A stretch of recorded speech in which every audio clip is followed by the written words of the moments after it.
Okay, I've got I think 8 titles this time. Over the weekend, I've been watching a bunch of movies. I think 6 movies, and then I have another 2 titles. Um, so that yeah, I mean, I haven't been too good at watching movies recently. I've been watching very few of them, but over the weekend I got in the mode, in the in the mood for watching movies again. So that's always a nice feeling when you get into it again after having been not feeling up for watching too many movies. Anyway, first one I actually did not finish. It's the Elite Squad 2. Not because this was bad, I just could not enjoy it. But I'm showing it now because I highly doubt that I'm gonna watch it again anytime soon, or that I'm gonna continue it anytime soon. But by that time, I'm gonna have to watch it from the beginning, I think, because I just wasn't enjoying it at all. The first one is good, and this is one of those rare cases where most people think that the sequel is better. So I was of course looking forward to watching this since I liked the first one, and this is supposed to be even better. But I was not enjoying it. I don't know why. I just couldn't find anything to hold on to. Everything it was just very evasive, and I did not enjoy it. Uh, yeah, I don't know. I just didn't. But I watched about half of it. And I always say that you can't judge a movie if you haven't seen the whole thing. So I'm not judging it. I'm just saying that for the first half I did not like, so I decided to turn it off, which I almost never do really. So it was one of those rare cases where I just really did not feel like watching more of it. So oh well, I'll finish it eventually, I think. Then we have season 9 of Two and a Half Men. Oh, this season has been so praised by everybody, hasn't it? Well, I'm not one of those people who are going to, you know, shovel even more shit on it. um, I, I don't know. I enjoyed it. I mean, it's not great. Some of the jokes they're really horrible. To be yeah, I mean, sure, some of it is. Come on, man, who wrote this piece of shit? But it was like that in when Charlie Sheen was still in the show too. I don't feel like the show has taken that much of a decrease in quality, or that it's gotten that much worse just because Ashton Kutcher arrived. In the beginning, I felt that it was pretty weak, but as it goes by, yeah, I'm still enjoying the show. I didn't have high expectations, so maybe that's why I found myself enjoying it more than I thought. I'm not saying it's great, but once again, the last couple of seasons with Charlie Sheen, they were not great either. Um, anyway, I'm looking forward to getting season 10. What can I say? Uh, then let's see. We have Muriel's Wedding. This one is about Toni Collette's character. She's sort of kind of by her family, but mainly maybe by her friends. And well, if you can call them friends, they're not no friends in my definition, in my book. But they sort of blame everything on her, and nothing she does is she's sort of the kind of person which it's okay to blame everything on because she's fine anyway, or she seems to be fine anyway, or she, I mean, she doesn't get mad. She becomes the scapegoat for many things, and just nothing she does is good enough. Anyway, so she decides that she sort of decides that she wants to turn her life around. So she goes off on her own to Sydney, I believe. This is an Australian movie, so I think it's in Sydney. She goes and she meets new people, and it's a really great performance by Toni Collette, I thought. I'm not too familiar with what she's done, except for this movie, and possibly she did some sort of show a couple of years ago. I don't know, but I haven't seen her in many movies, I don't think. So, but I thought that she did a good performance, and it's an overall fun movie. Starts off as a comedy, but actually after a while it goes more and more into the dramatic territory. It becomes, after a while, it's definitely mainly a drama, and you almost forget that when it started, it was pure comedy. So that's kind of interesting how it goes from light comedy to more serious drama. But it was pretty good. Then we have a Woody Allen movie, Cassandra's Dream. This one Actually, I looked it up when I bought this because I have it registered when I added it to a certain website, and it's sometime in late May, I think.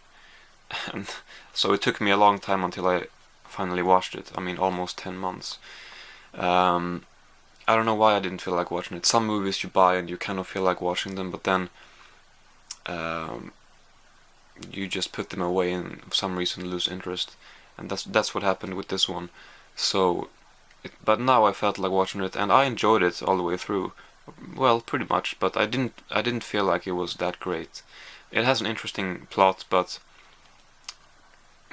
it's nothing which happens is really that surprising. You sort of see most things coming, and no, brilliant performances either. Colin Farrell was probably better than Ewan McGregor, but it felt like they didn't really get too much to work with in terms of personalities of the characters and stuff. They maybe had to figure out a lot of stuff on their own, and so it just kind of felt like Colin Farrell and Ewan McGregor.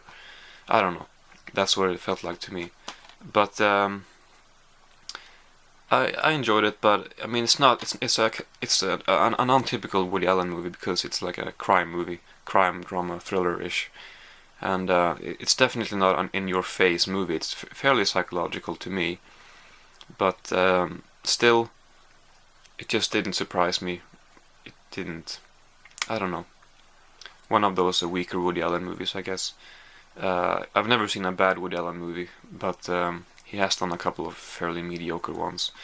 And this is okay, but I don't know. I haven't seen Match Point. I think this is the first movie I see of Woody Allen which is not a drama or comedy. I don't know if he's made any others than this or Match Point. Maybe he hasn't. Anyway, let's see. We have Last Day of Summer, which is a movie about DJ Qualls. He is a fast food employee or fast food. He works at this fast food place, and he sort of gets very harassed by his boss, and all of his coworkers also feel like it's totally fine to laugh at him and look down on him, and he's sort of in an even worse position than Toni Collette is there, to me, because he gets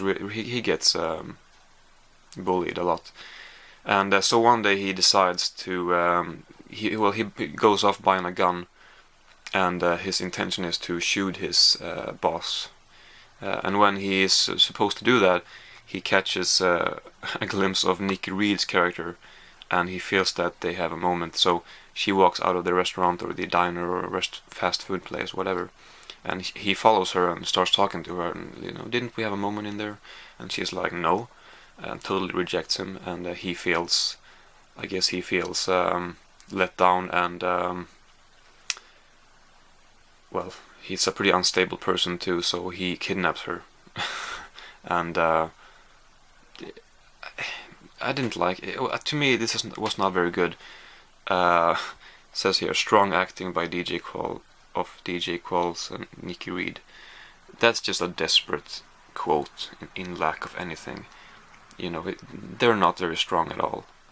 I mean, William Sadler was maybe the best in the movie, but obviously it's a movie that he just did to earn some money. He is kind of fun in this, but it's not a very good movie. Doesn't have too much to offer, and I don't know. The writing is not very good. It was. I don't feel like I have too many positive things to say about it, to be honest. Then we have a movie by Vittorio De Sica. This is called Miracle in Milan. I've also seen Umberto D by him, and I have to say that maybe I like this one a little bit more. This is about Toto. Is that his name? Toto. Yeah. He. Let's see if I can explain the plot here.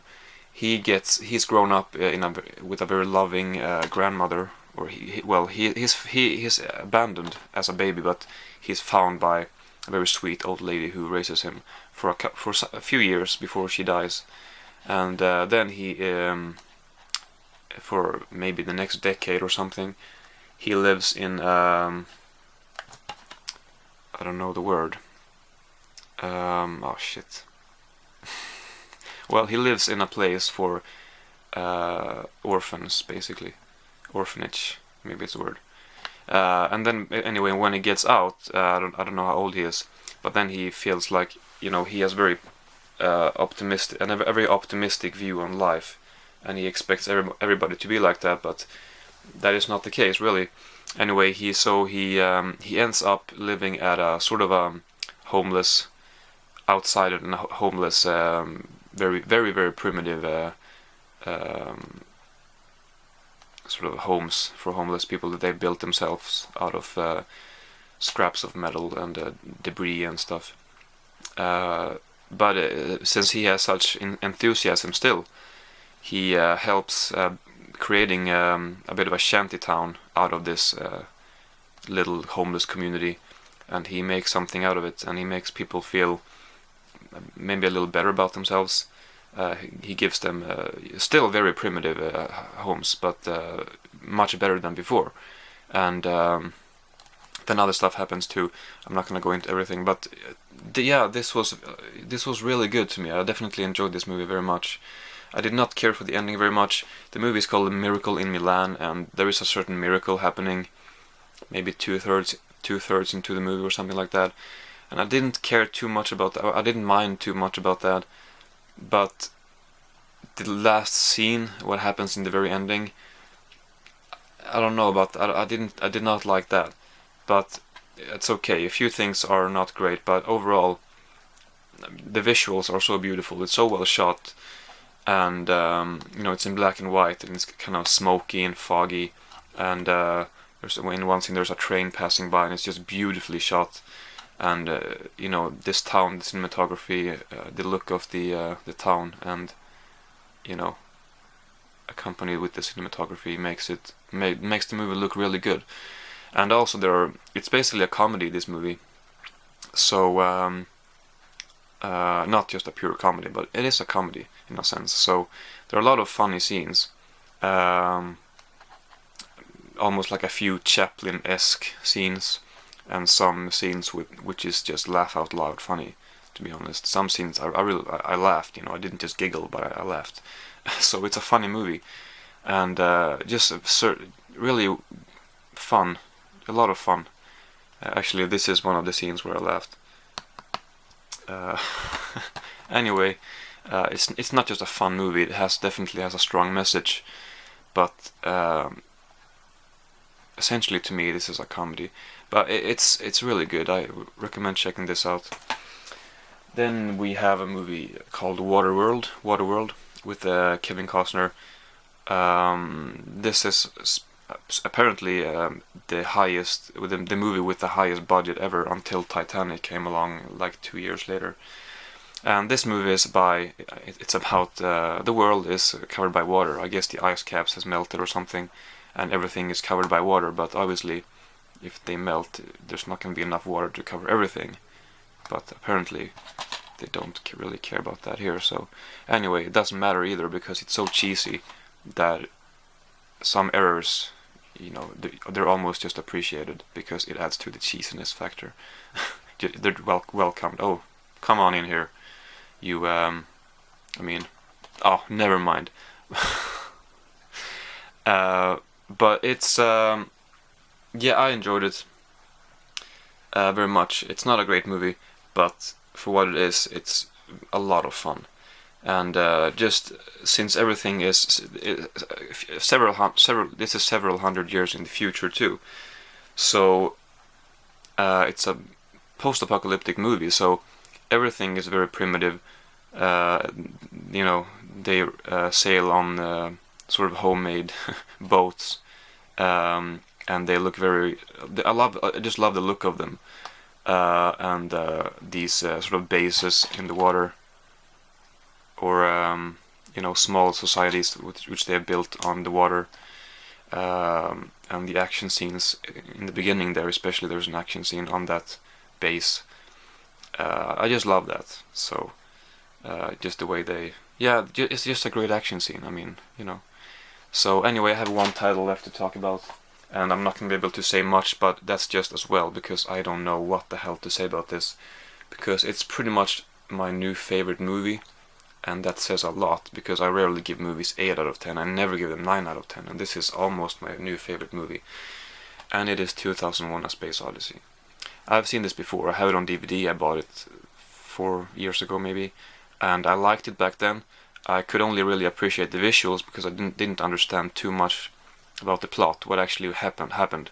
Of course, when I watch it now, there are many question marks still, but I understand much more now, and I'm able to appreciate much more than just the visuals. And the visuals alone, they're fucking outstanding. The special effects, the visual effects, and everything.